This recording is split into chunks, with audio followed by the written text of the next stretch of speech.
So today what I'd like to do is to continue on our discussion on Chapter 13. We'll wrap that up. I've got some exercises that I'm just going to share with you. In a normal semester where we're face-to-face, I'd have you work through these as a team just for the experience. I find breakout rooms just don't work very well in that regard. They're not a very good substitute for face-to-face teamwork. I mean, I can be in a classroom and see what all of the teams are doing all at once.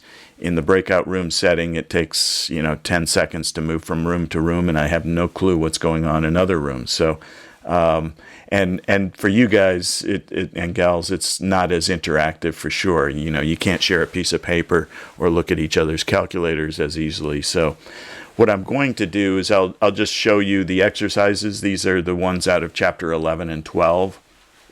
And then I'll have you work through those as though they were homework on your own, and then we can answer any questions that come up.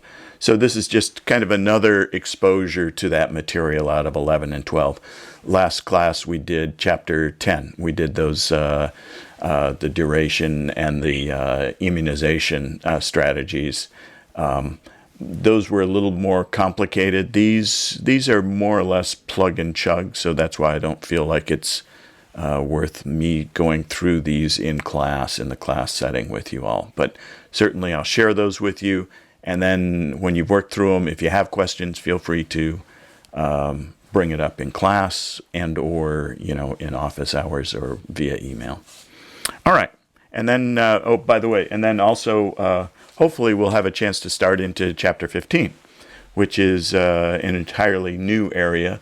I mean, we've talked a little bit about options, but we're going to get into options in a much more intensive fashion in Chapter 15 and 16. We'll see how far we get into 16. We certainly should be able to finish up 15.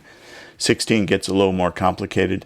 I find options to be really a fun challenge. For most of us, myself included, the first exposure to them, it's kind of like, oh my God, what are these things? How do I deal with them? What am I doing with them? And yet, once you master that, once you get the terminology, it's a very very interesting and valuable part of the investment picture. So options allow us to do a lot of things that we couldn't otherwise do with the other securities that we have. All right, so Chapter 13. We ended up here. Let me go back and review this a little bit because I actually went overtime in the last class and didn't really get to spend the quality time on talking about style analysis. And it's an important aspect of analyzing a portfolio. As I said before, it was Bill Sharpe who developed this idea. And it really is simply nothing more than a regression. And what we're regressing here, I'm going to go to this next slide. What we're regressing are a series of known portfolios.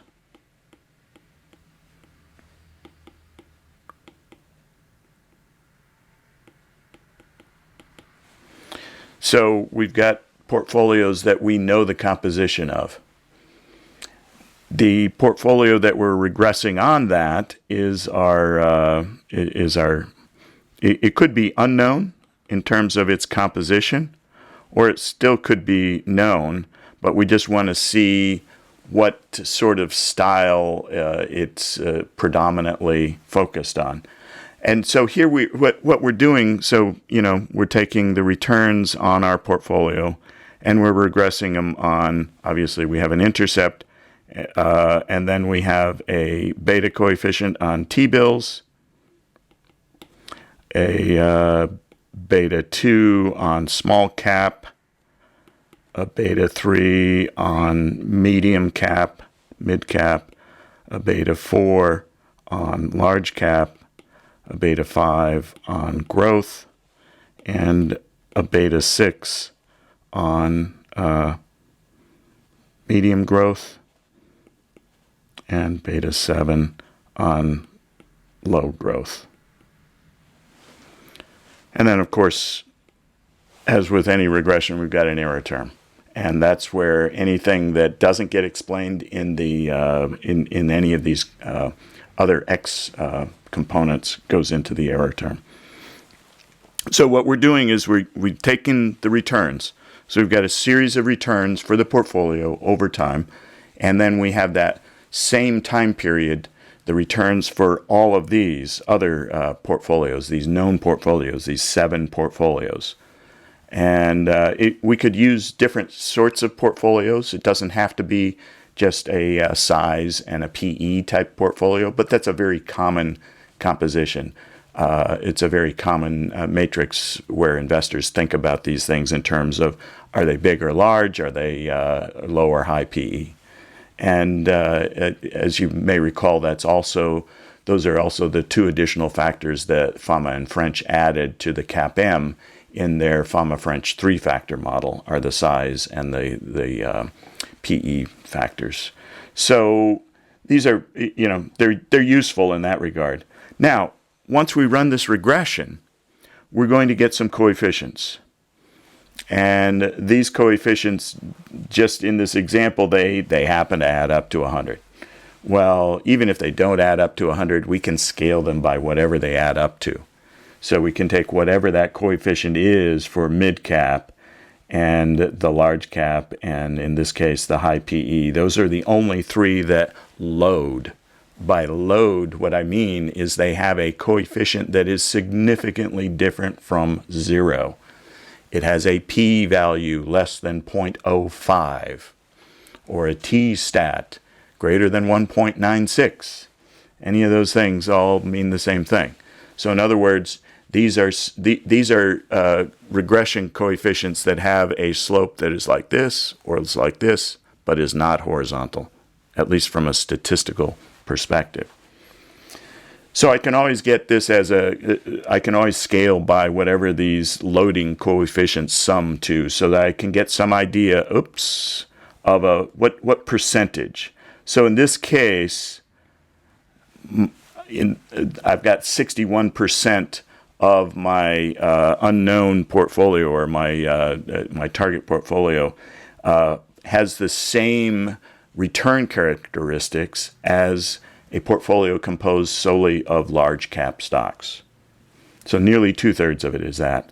The other third looks like a medium cap stock portfolio, if I just have a portfolio of medium cap.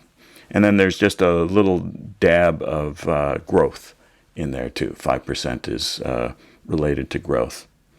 And the other key thing here to think about is that the R squared is very important. It tells us how much of this portfolio is described by these 7 other portfolios.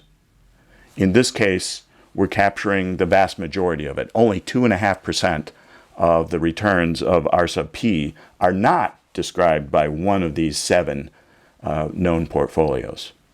Now, that's a fairly high R squared in anybody's situation, but it's still, you're looking for something, hopefully it's above 50% or 0.5, but it depends upon what the portfolio is.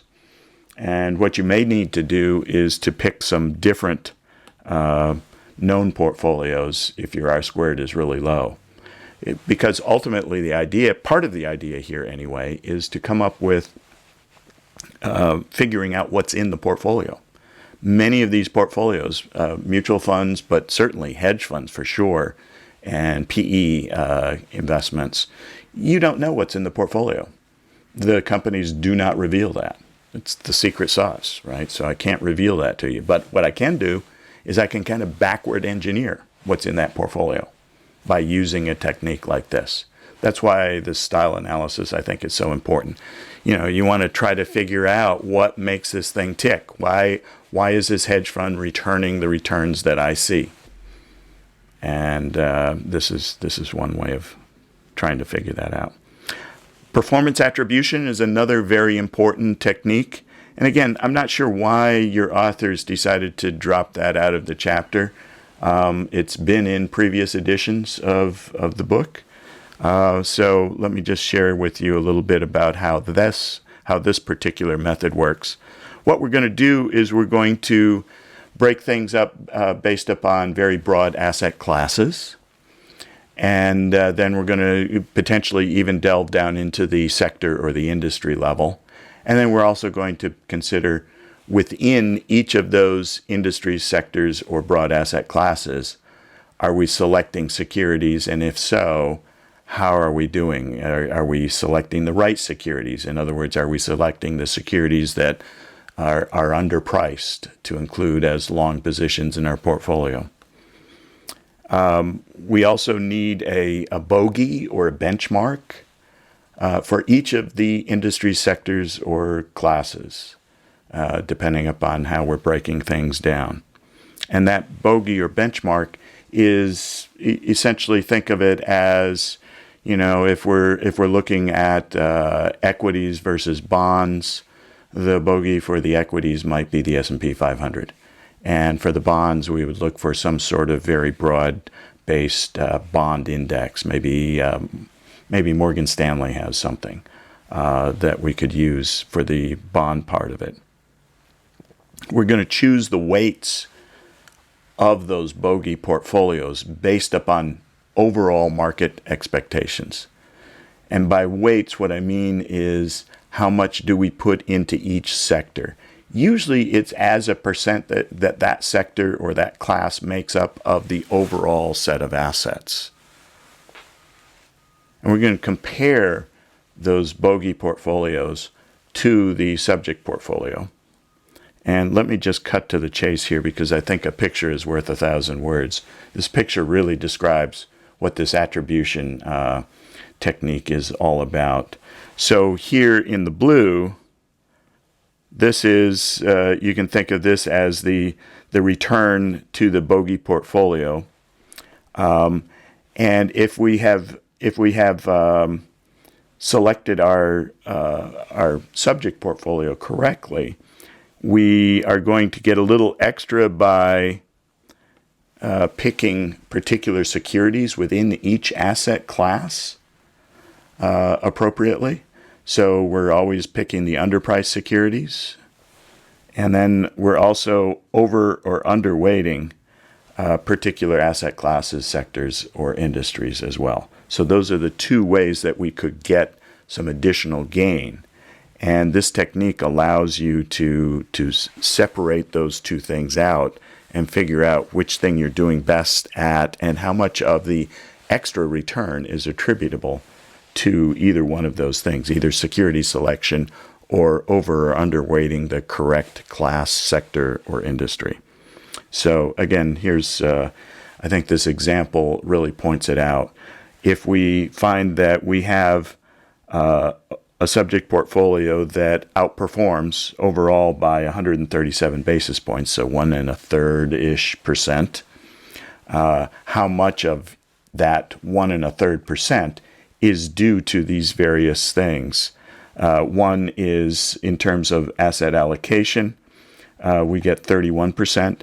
Now, when we break that out into sector over or underweighting, 129 basis points. Over 1 1/4% of this is due to our picking the correct sector or class or industry and overweighting it. So that's an important element here. And then within each of those classes, sectors, or industries, only 18 basis points is due to us picking the securities within that class, sector, or industry that are going to outperform their required rate of return.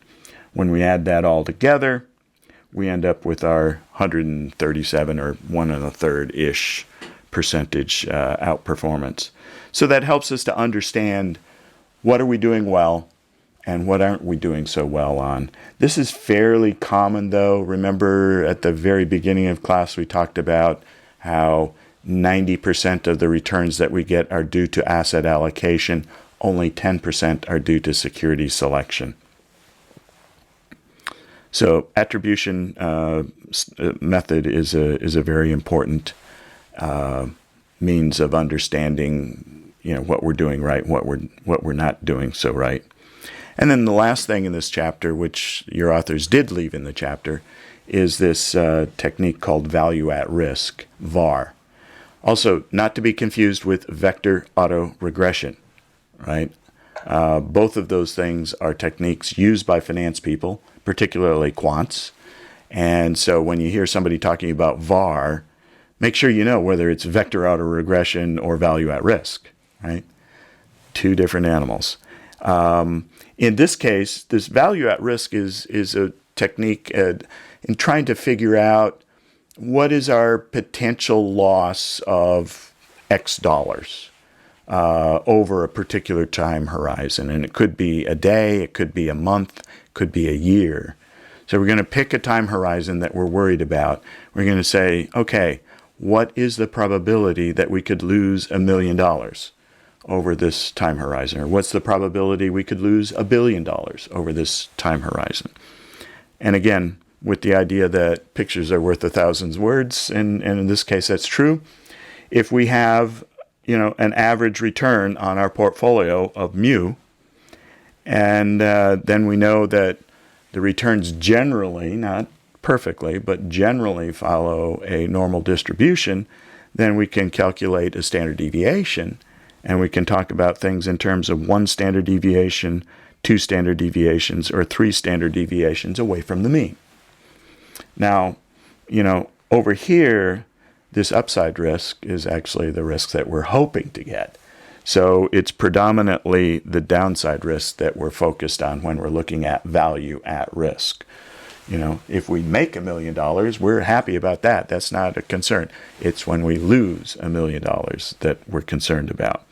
And of course, as you all remember from EC 210, 1 standard deviation away from the mean, both positive and negative, captures a little over 68% of the area under this distribution, under this function. 2 standard deviations captures over 95% of it. And 3 standard deviations captures nearly 100%. There's only a 0.25% left in the tails. And when I talk about 68, 95, and 99.75, the tail is 1 minus that in terms of what's out there. So in the case of 95%, I have 2.5% over here to the left, and I have 2.5% over here to the right. So that's the other 5% that isn't bounded by these 2 marks. So 95% is here, 2.5% is over here, and another 2.5% is over here. And really, again, I don't care about this 2.5%. In fact, that's the 2.5% I'd like to get. I'm worried about this 2.5%. So here's an example. S&P 500 index fund, let's say that we have an average return of 12%. We're concerned about when it gets down to negative 8%, or whatever the number is you want to pick. So how do we figure out what the probability of that is? Well, if we know that the average is 12, and we know that 1 standard deviation over the time horizon that we're considering is 20%, 1 standard deviation to the left of the mean, to the 12, is our 8%. Okay? And if we go back to this chart, this 1 standard deviation, so this would be the 12% mean, and this would be a negative 8%. And of course, over here we would have a positive 32% return. Keep these in the same, I'll keep these in decimal form, sorry. All right? So we're talking about what's the probability that will be over this, either here or to the left of there. And the answer is, well, since we capture about 2/3 of the overall area of the distribution, between the one standard deviation above and one standard deviation below, that means that 2/3 of the time it's going to fall between -8% and +32%. And since we only care about that left-hand tail, that's half of the 1/3. So half of 1/3 is 1/6, or about 17%. That's a pretty high chance, right? 1 out of 6 times. So if this is an annual period of time that we're looking at, 1 out of 6 years, it's going to be below 8%, at least using these numbers. So I would say, yeah, I'm a little worried about that sort of thing. Or maybe I'm not, but I at least know that 1 out of 6 times I might experience something at least as bad as -8%. And therein lies the weakness and the somewhat of a problem with VAR, with value at risk.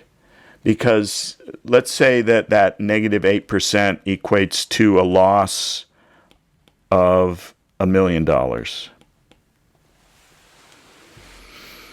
What VAR is saying is that 1 out of 6 times we can lose at least $1 million. But that's right here. If it's only here, those 1 out of 6 times, one of them might fall over here. Another period out of 6 years, it might fall here. Another one over here. So this could be $10 million over here. This could be $100 million over here. But VAR is only saying, hey, you've got a 1 out of 6 chance of losing at least $1 million. It doesn't tell us how much more than $1 million. It just says at least. And so there are some techniques that the authors don't really go into, and there isn't room in this chapter. There are some techniques that help to ameliorate that problem with VAR. But recognize that if somebody is giving you a value at risk, that measure is really not giving you the full picture. That's just a very small snapshot, a very fuzzy snapshot of what might happen. It's not really giving you a full picture of the total risk that you face.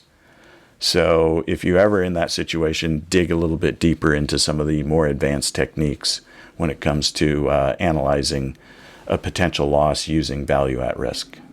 All right? Questions on any of that?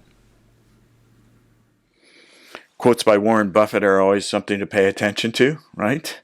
I have no objection to the granting of options. Companies should use whatever form of compensation best motivates employees, whether this be cash bonuses, trips to Hawaii, restricted stock grants, or stock options. And this is obviously an old quote. Well, maybe not obviously, but it certainly is an old quote because we've really come to question the use of stock options, at least in the way that they have been used in the past to reward performance for executives in particular. Part of the reason is that the way these things induce kind of perverse or create perverse incentives for executives. So there are some new methods of compensating executives and trying to get the executives' incentives to align with those of shareholders. Because remember, the executives are the agents of shareholders. Shareholders are the principal. The executives are the agent. And we want the agent to act exactly as though they were the principal. The problem is that in the case of a company, usually they are not. And the idea that we grant stock options or stocks outright, shares of stock, is the idea that, hey, we make them part owners. But even if we make them part owners, there are some problems with that. And what we've come to find is that there are some techniques that we can create longer-term reward packages, if you will, that require that the executives don't just think to the next quarter or to the next year, but think to the next 5 years or to the next 10 years, and creating long-term value in the company rather than trying to just amp up the stock value until my options vest and I can sell them and I can make a ton of money and walk away, right? That's the problem with stock options. But there are new techniques out there that finance researchers have developed that help to ameliorate some of those problems. Stocks or stock options and options in general are just a hugely valuable addition to the types of assets that we have available to us. I would argue that even though options and derivatives in general have gotten a very bad name because of a few misuses of them, gross misuses, no question about it. But in general, I still believe that derivatives bring an overall societal gain. They allow us to create payoffs in the future that we wouldn't otherwise be able to create without derivative contracts. In this chapter, we're going to be focused predominantly on stock options, but we can have options on a variety of things. We can have options on interest rates. We can have options on commodities, currencies, all kinds of you pretty much pick the asset and we can have an option on it. We're going to focus on stocks and stock indices. So we've got two types of options available to us. We've already talked about these, though. Won't go into a bit of detail on the call versus the put, but remember, just a reminder that a call is the right but not obligation to buy the underlying asset, and the put is the right but not obligation to sell the underlying asset. And the buying and selling are to the counterparty. And if you'll remember from, I forget which chapter we studied that in, but earlier in the semester, I think it was chapter 3, that we have two parties. We have the owner or buyer of the option, and we have the seller or the writer of the option. And this right but not obligation is only to the buyer or owner of the option, the holder of the option. The counterparty, the seller or the writer of the option, just has to do whatever the holder of the option wants to do. And remember, these things are nothing more than a contract between two parties. The contract has to specify at a minimum 6 things. What the underlying is. In our case, it's going to be a stock. What the exercise or strike price is, and that is the price at which the holder can buy or sell in the case of a call or a put, respectively. How big is the contract? Now, in stock options, the contract is usually for 100 shares. But for a stock index, it's usually stated in terms of some multiple of the index level. So it might be 50 times the S&P 500 index level. So if the S&P 500 index level is 3,000, 50 times that is the dollar amount of the option. Option expiration date or maturity date. Usually it's called the expiry, EXPIRY, or expiration. I haven't heard it referred to as maturity date as often. Is it an American or European style? And if you'll remember, the American style means I can exercise at any point in time. The European says I can only exercise on expiry. And then how do we deliver or settle our contract on expiry? So is it physical delivery of the shares or the commodity or the currency or whatever we have our option on? Or do we just settle up in terms of dollars? We can cash settle any option. And as you'll see in a minute, I've got a slide here, but I'll kind of take the punch out of that slide. Remember that options are a zero-sum game. So a gain to one party is a loss to the other party. We're just trading dollars here based upon the value of the underlying. That's all we're doing. Options can be traded on an exchange or they can be customized. So if they're exchange traded, that's what they are. If they're customized in any way, they're called over-the-counter or OTC. Most of the time, though, for our purposes, those exchange-traded options, the exchanges are so well developed, it's infrequent that individuals or small companies would ever need to have an OTC or a customized option. The Options Clearing Corporation, the OCC, is a very important participant. Basically, the OCC stands between the two parties.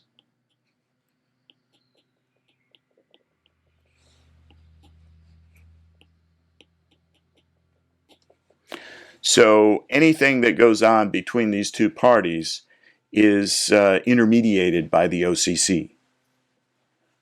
That way, the important part of this is that means that if I'm on one side of the contract, I don't need to worry about the credit worthiness of the other side of the contract because the OCC is standing in between us, guaranteeing that I will have whatever amount of money I am due.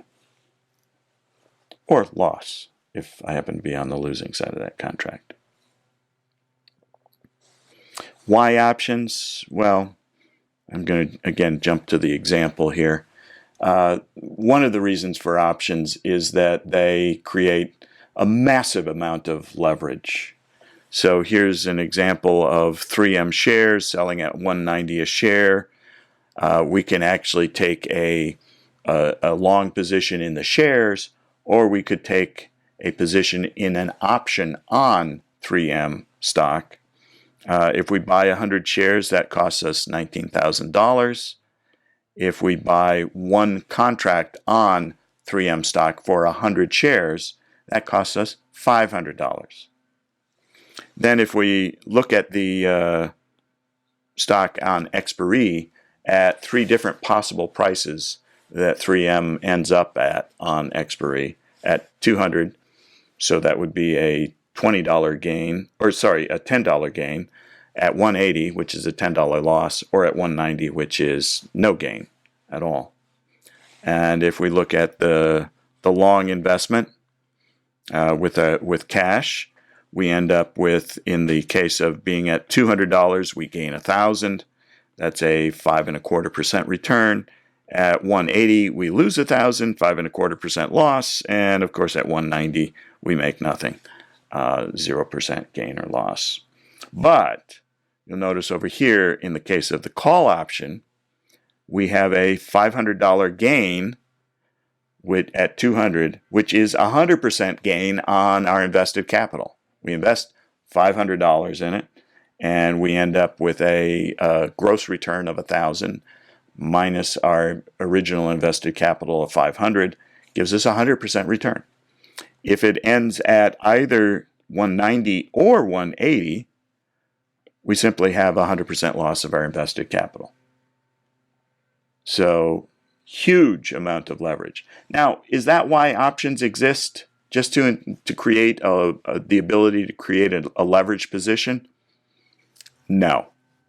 That is not the raison d'etre for options. The raison d'etre is what I talked about at the beginning of this discussion. And that is that because we have options, we can have payoffs in the future that we couldn't have otherwise created, and that's an overall gain to society.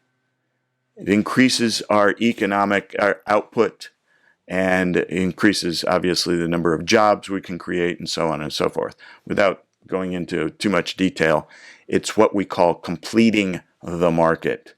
And again, this is a financial concept. A complete market allows us to have a return in every possible outcome of in the future. And that way we can invest and hope to have some sort of positive return no matter what the future holds. Zero-sum game example here. Won't belabor that. We can have options on indices as well.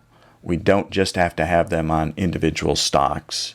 So we have options on the S&P 500, on the S&P 100, the Dow Jones Industrial Average.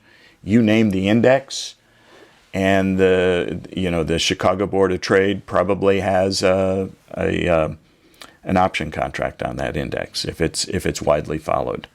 These contracts are always cash settled. They're always cash settled because delivering an index is extremely costly. So, while we could settle all options with just cash settle, sometimes it makes more sense, depending upon what the market wants and the participants in the market. Sometimes a actual delivery is called for in these options. But that's at the discretion of the exchange. The exchange creates these contracts, puts them out on the shelf, and if people buy them, they keep putting them out on the shelf. If people don't buy them, they take them off the shelf and try something new. So here's an example of calls and puts on the S&P 500. This is from last year, and we've got the S&P 500 strike price. So this is, obviously near where the S&P 500 was at that particular time, and the actual value of the S&P 500 is up here. It was at 36.69 at the time I snapped this screen grab, and so we have some strike prices that are below that and some that are just above that, and then we've got calls and puts, and then the last trade, a bid and an ask, the volume. We're not going to get into the Greeks on this yet. Hopefully in chapter 16, if we have time to get into 16, we will talk about the Greeks.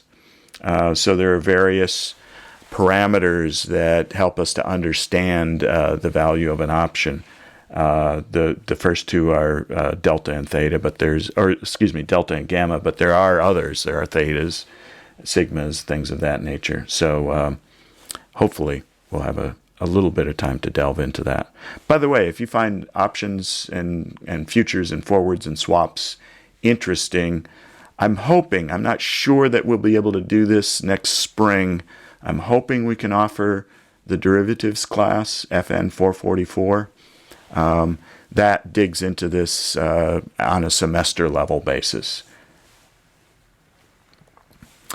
Two components to option value. And by option value, I also mean the premium. Remember, options are bought and sold for a premium. That's a non-refundable payment from the buyer to the seller. And that premium has two components that are very important. One is the intrinsic value, and two is the time value. Now, the intrinsic value is simply, what is that option worth right now if I exercised it today? And that can be stated in mathematical terms, like these two formulas. So the max operator says, take the highest value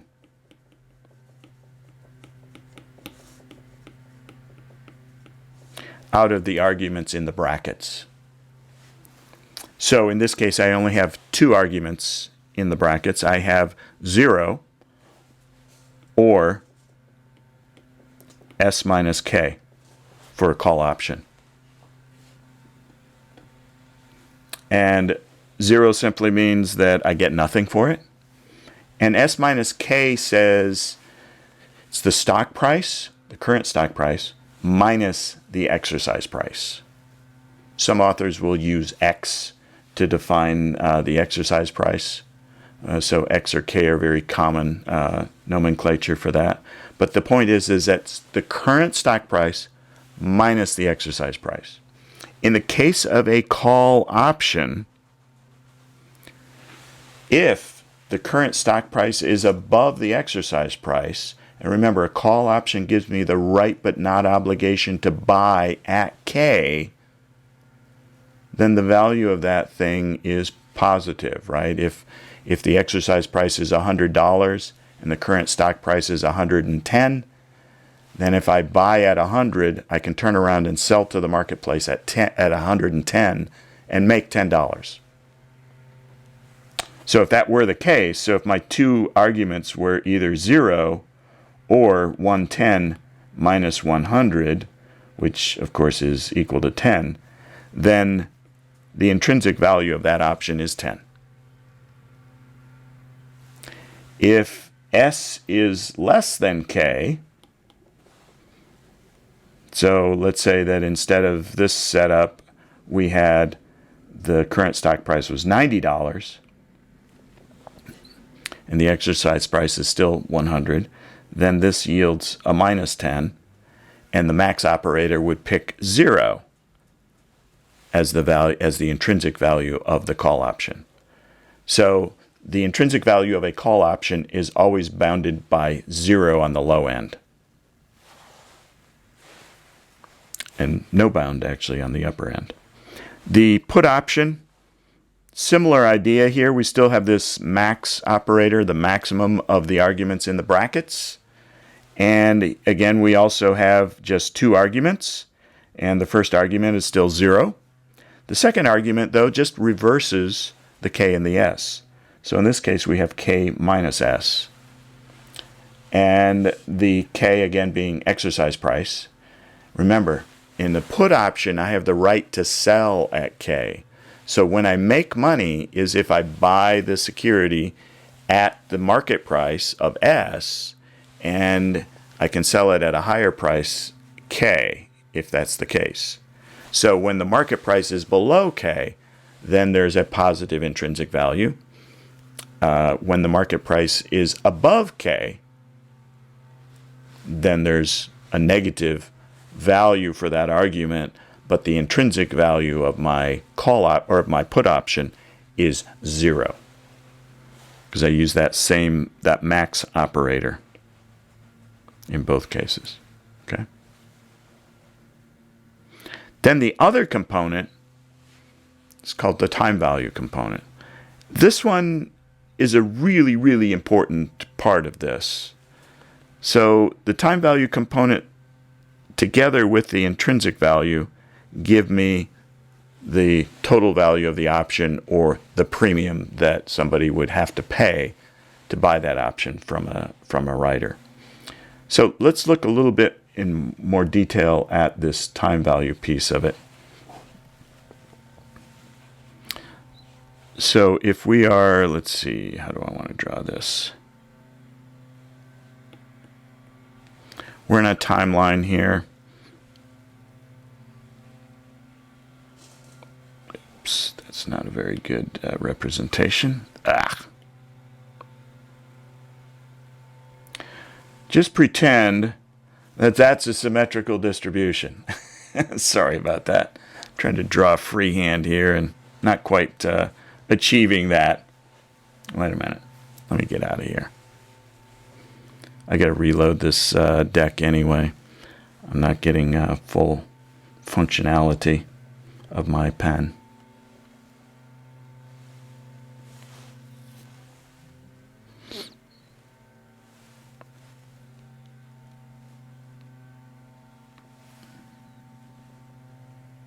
All right. Let me try that again. Come on. Stop that.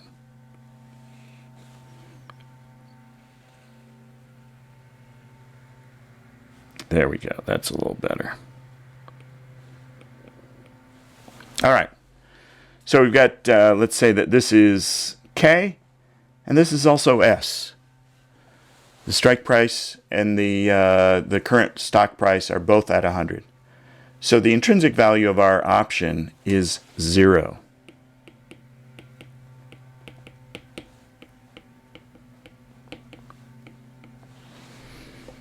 Now, this curved line is a normal distribution, and it's based upon the volatility of the underlying stock.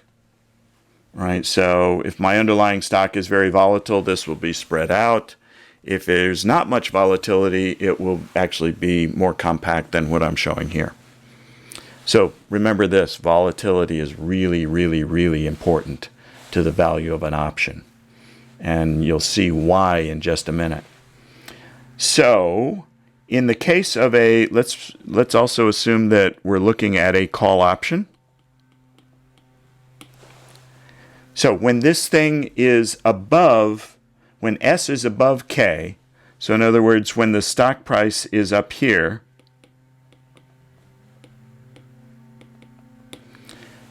that option is in the money. In other words, S is greater than K, so S minus K is a positive value, and the intrinsic value of that would be positive if we're over here. So IV is positive over here. Now, IV over here, it's not negative. It's simply 0. So all this area over here, we can simply ignore. If it's at 100, if it stays at 100, my option's intrinsic value is 0. If it goes below 100, it's still 0. If it goes to 0, it's still 0.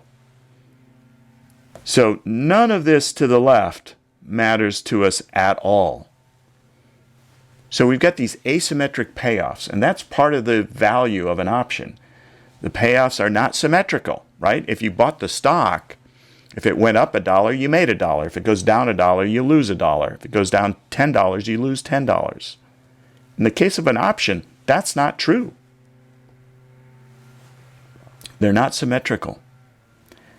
Now, to the right of 100, for every dollar above, we make $1 on the option. So at 101, 102, we're making dollar for dollar. At 110, we make $10. At 120, we make $20.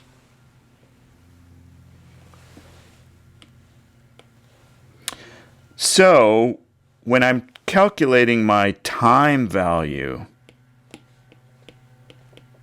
you can think of time value as the future intrinsic value. In other words, what is the possibility that in the future, and in particular on expiry, my option is going to have some positive intrinsic value? And the answer is, well, if my stock price is 102 or 110 or 120 or 130. Now, this distribution here is telling me the probability that it's going to occur, that that stock price is going to be at one of those levels on expiry. So there's a fairly high probability that it's going to be at 102, but a pretty low probability that it's going to be at 130. And if you'll remember to the, anytime we think about the value of a gamble, the value of a coin flip is the simplest gamble, right? Heads, I get $1. Tails, I get nothing. What is that gamble worth in a risk-neutral world? And the answer is, well, since heads are 50% and tails are 50%, 0.5 times $1 plus 0.5 times 0 means that that risk-neutral gamble should be fairly priced at 50 cents. All right. Now, if I'm risk-averse, I'm going to pay less. But luckily, in the case of option valuation, we can think of this in a risk-neutral world. We don't have to worry about risk aversion in the case of options. I'm not going to go into the details as to why. Just trust me for the moment that that's true. All right. So to figure up the time value or the future intrinsic value of this thing, I simply take the probability, let me just call that P1, of the stock being at some amount above K. So in this case, let's start with 101. So the probability of being, the stock price being at 101 on expiry times my $1 gain, plus the probability of the stock price being at 102 times my $2 gain, and so on, all the way up to whatever the highest value we think the stock will be at, potentially on expiry. We add that whole thing together, and that becomes the time value. So even if my intrinsic value is 0 today, my option will still have a positive premium because the time value component is positive. Now, the other thing to think about here, and this is an important concept that we'll get to in Chapter 16 in a much bigger way, and that is, suppose that the volatility of my stock goes up. That means that the probabilities, and I'll change colors here, the probabilities of nearby returns drops, but the probabilities of higher values increases. So now, instead of that probability being up here for $1 gain, it's down here.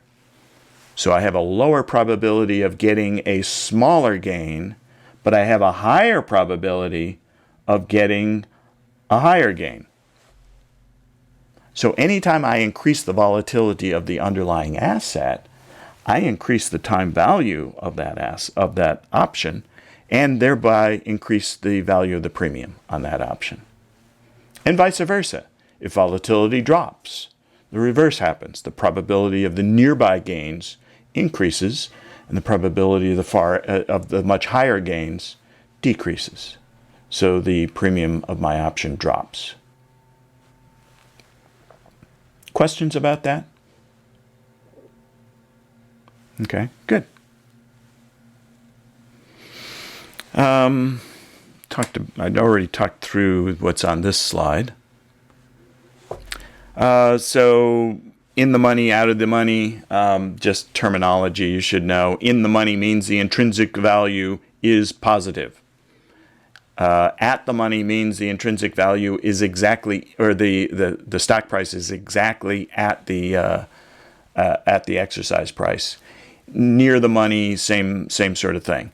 Out of the money means that the stock price, I'm talking in the case of a call. The stock price is below the exercise price. The reverse is true for the call, or for the for the put option. So you can see in the money, S is greater than K. Put option, S is less than K. Out of the money is the reverse for these guys. So just make sure you know that terminology. Writing an option. Writing an option is, in some cases, much riskier than buying the option. Buying the option, the most you can lose is your premium. Writing or selling an option, the losses can be theoretically infinite, and your gains are simply fixed at the premium. So the writer of the option, in particular the writer of the call option, has a great deal of risk, and usually, as particularly if you're a brand new trader to options, you're not allowed to write call options without having some sort of cover on that call. So usually you have to own the underlying, or at least have that at your financial institution before you're allowed to write a call option on that same underlying. So again, back to the idea that this is a zero-sum game. Two parties to the option contract. The buyer pays a premium to the seller. The seller tenders the contract back to the buyer, and then they have the right to exercise if they choose to. American versus European style. American simply means that you can exercise that option at any time up to and including expiry. European, you can only exercise that contract on expiry. And you might think that, boy, why would we even have a European option? Because, boy, I want to be able to exercise that thing whenever I want. And the answer is that in almost all cases, and I want to put in bold and italics because it's not always the case. But almost all cases, an option is worth more alive than dead. So even if you want out of that thing, even if you want to take your gains and walk away before expiry, you're almost always better off, rather than exercising the contract, to sell it to somebody else. You'll get more by selling it to somebody else. And the reason you'll get more is that even if that thing has positive intrinsic value, there's still usually that time value component. And if you exercise early, you lose the time value component because there is no more time. You've exercised. The option is dead, done, finished, kaput. So usually European and American style options are never exercised at any time other than expiry. There are limited circumstances where you might want to exercise early, and as in many cases, if we take the extreme example, let's say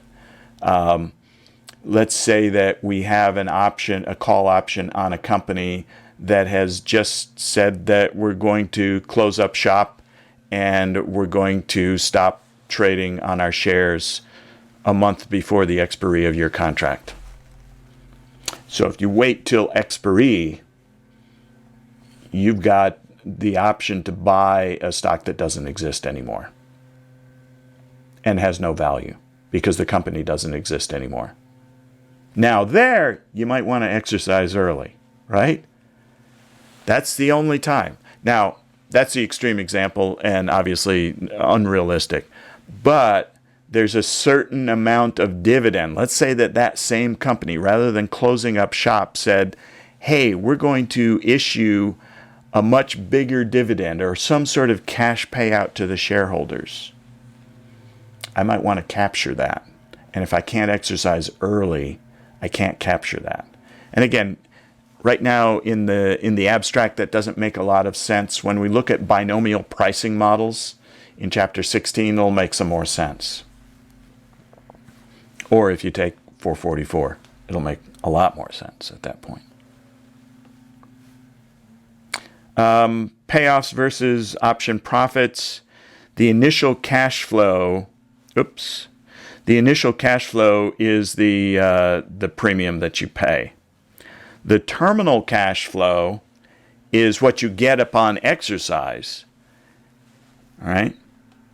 The profit from an option is the difference between the cash flow at expiration and the cash flow that you pay, i.e. the premium, when you initiate the position. All right? That is the profit. So here is a payoff. This is not looking at the profit. This is simply the payoff on expiration. It's oftentimes that we look at payoff diagrams because they're helpful. It may seem trivial to look at a payoff diagram on a call like this because, well, boy, it's so easy to understand. But suppose we had this call along with two other calls at two different exercise prices. And in some cases, we were long the call. In other cases, we were short the call. What's the payoff to that? I got no clue. So these payoff diagrams are very handy, especially when you're a neophyte to options. They help you to understand when is your option going to pay a positive amount and when are you going to lose. Now, so here's a very simple one. This is just the call. This doesn't factor in the premium. This is simply the payoff at expiration. If I am long the call, or if I bought the call, if I'm the holder of the call, all of those are synonyms, then, and my particular call has a exercise price, a K equal to $50, and if the stock price finishes at or below $50, the cash flow that I receive on expiry is zero. Right? I would never exercise. Why would I buy something at $50 that's selling in the marketplace for $40? no benefit to me, so I simply don't exercise. Now, if the stock price finishes above 50, then I will exercise. In other words, it is in the money. And for every dollar above 50, I make $1. $2 above, I make $2. $20 above, I make $20. And so on. So this line goes upward sloping at a 45-degree angle to the horizontal. The blue line represents the seller's side. And as we talked about before, this is a zero-sum game. So the gains to the buyer are losses to the seller. And this diagram makes that crystal clear, right? In fact, I could take the buyer's side, I could pull that out of the plane of the graph, rotate around the x-axis, bring it back into the plane of the graph, and I would have the seller's side. It is a zero-sum game.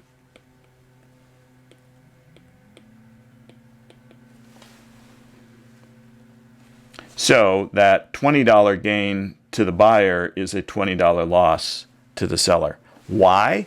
Let me walk you through the dollars just to make sure that it's not just something that you're going to remember. Follow the dollars. If the buyer says, let's say that we've got a stock price of $70. The exercise price is $50. The buyer says, hey, I want to exercise. Okay, that means that the seller has to come up with a share or 100 shares of this stock. If they don't already have them in their portfolio somewhere, they've got to go out and buy them, and they have to pay $70 because that's the market price. And then they have to turn around in this option contract and sell them to the buyer for $50. So they're losing $20 in that transaction.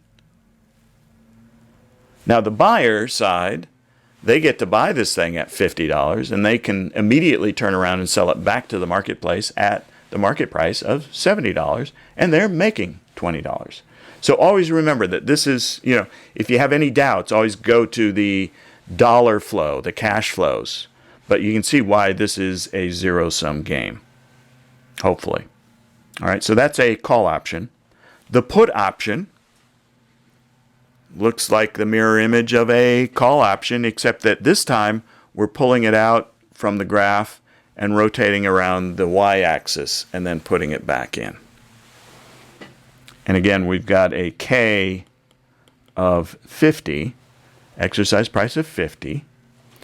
If the stock price finishes below 50, and let's say it finishes at 30 on expiry, then for the buyer says, oh, I can buy this thing at $30 and sell it through my option contract to the counterparty at $50.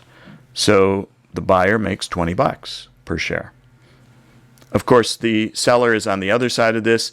They're having to pay $50 for something that currently is selling in the marketplace for $30.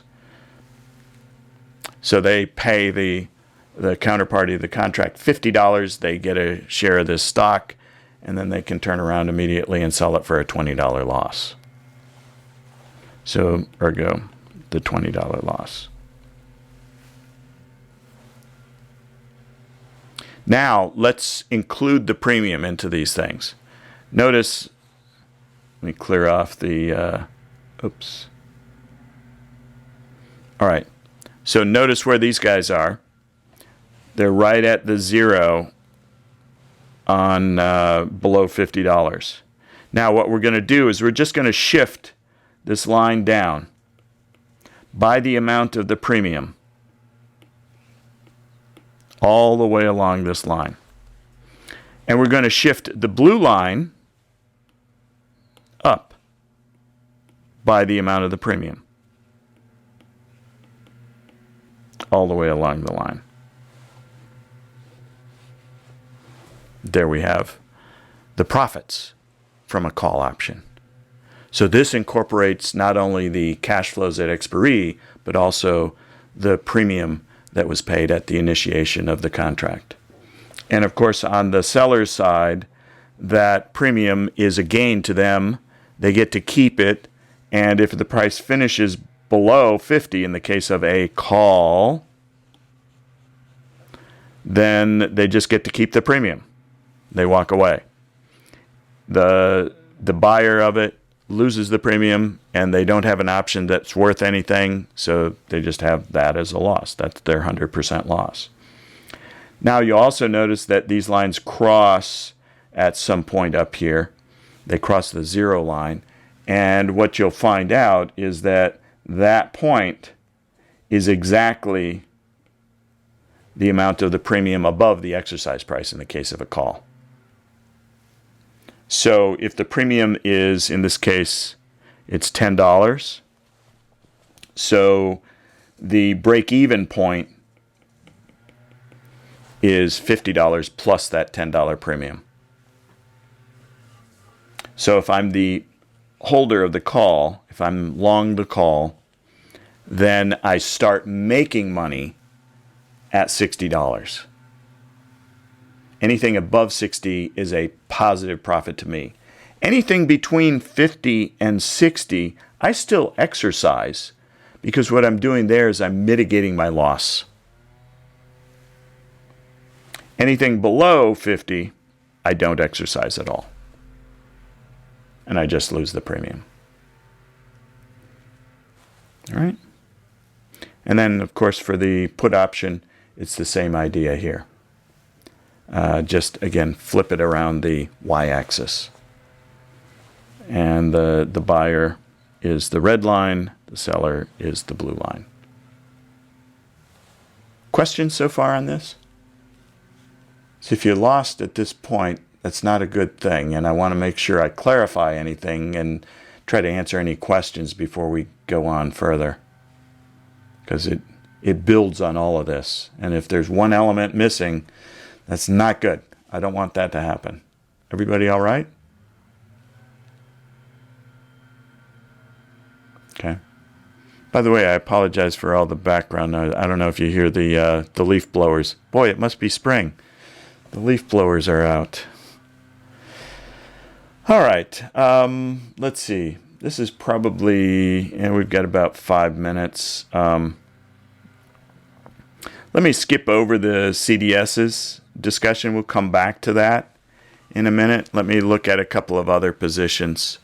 So what we're going to do is we're going to use these payoff diagrams now to look at combinations of multiple types of options with different exercise prices, and or we're going to include the underlying in some cases. In this case, we're including the underlying. So if we wanted to create what's called a protective put is a combination of an underlying and an option. So here's how we actually implement the strategy. I'll tell you in a minute why we might implement the strategy, but let's look at just the mechanics first. So we're going to buy put options on a particular security that we already own. And the reason we might want to buy the put option is that we might be concerned about the value of that security falling. Well, you might say, well, why don't we just sell that security? Well, the answer might be that, well, maybe I've already got a lot of gain embedded in that security, and I don't want the taxes. But I do want some short-term protection. Maybe there's a potential risk for this firm that's of a temporary length, of a limited length of time. And I don't want to sell it because that'll trigger a huge tax bill, and I really still want to hold on to the stock. So what's my alternative? A protective put. I can buy a put. So it provides you with some sort of insurance. So it's not very different in many regards from buying insurance on your house or on your car. So here's how it looks in this payoff diagram world. We have the blue line is our underlying exposure. So say that's the security that we own, the stock that we own, and we have it in the portfolio. All right. And then what I'm going to do is I'm going to buy a put. Okay, and the red line, I guess I ought to use the same colors as they're using, right? That would make sense.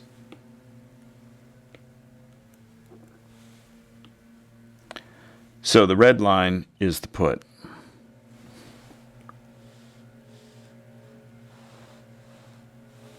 And the blue line is the stock that I already own. It's in my portfolio.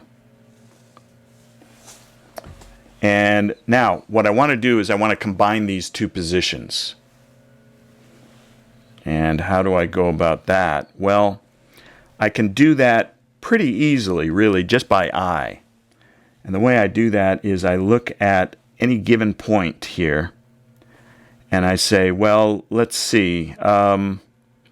I have a loss of this much on the underlying stock, and I have a gain of this much on the put at this particular price right here.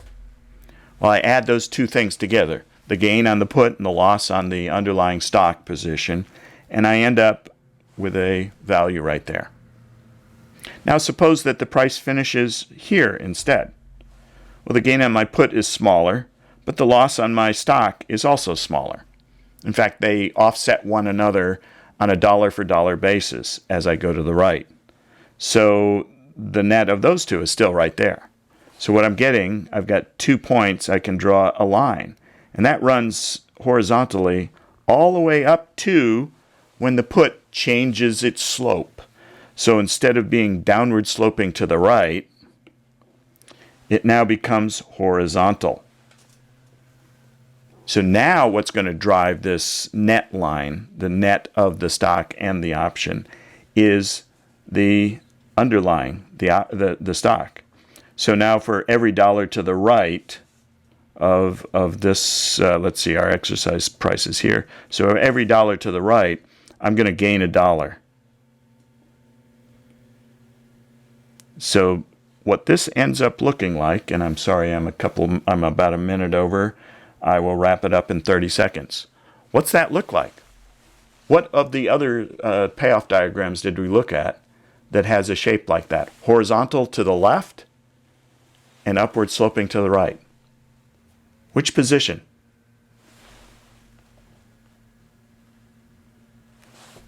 Doesn't it look like a long call? Yeah. So this is interesting, right? The combination of a long put and the underlying itself looks like a long call. And so here's the punchline, and what we'll continue with next class on Tuesday next week is there's this thing called put-call parity. And so we can combine the call, the put, the underlying, and a risk-free investment together. And using 3 of those things, we can create the 4th. And again, that's a really powerful strategy. And that helps us to price these things too. Put-call parity makes sure that the price of the call and the price of the put are in line with one another relative to the stock itself. So, without taking any more time, have a great weekend and work hard on that security analysis. Let me know if you have any questions. Thank you all. Bye-bye. Thank you. Have a good one. Thank you. You too.